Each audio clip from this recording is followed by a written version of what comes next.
কল্পতরু উৎসব হলো একটি হিন্দু উৎসব। 1886 সালের 1 জানুয়ারি এই উৎসব শুরু হয়েছিল। এই দিন শ্রী রামকৃষ্ণ পরমহংস তার অনুগামীরা ঠাকুর রামকৃষ্ণ পরমহংসকে ঈশ্বরের অবতার বলে ঘোষণা করেছিলেন। বিভিন্ন জায়গায় এই উৎসব পালিত হলেও কাশীপুর উদ্যানবাটিতে এই উৎসব মহা সমারোহে পালিত হয়। এখানেই রামকৃষ্ণ পরমহংসদেব জীবনের শেষ দিনগুলি অতিবাহিত করেছিলেন।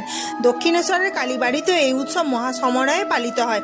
সারা দেশ থেকে রামকৃষ্ণ অনুগামী তীর্থযাত্রীরা এই দিন দক্ষিণেশ্বরের কালীবাড়িতে পূজা দিতে আসেন। প্রচলিত বিশ্বাস অনুসারে কল্পতরু হলো স্বর্গের একটি বিশেষ বৃক্ষ, যার কাছে ভালো বা মন্দ যা চাওয়া হয় তাই মেলে।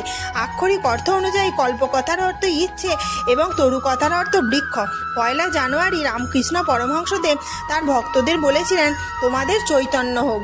আর ওই দিনই রামকৃষ্ণদেব স্বয়ং দেবতা রূপে কল্পতরু হয়েছিলেন আমাদের পৃথিবীতে। Like, share, comment and subscribe.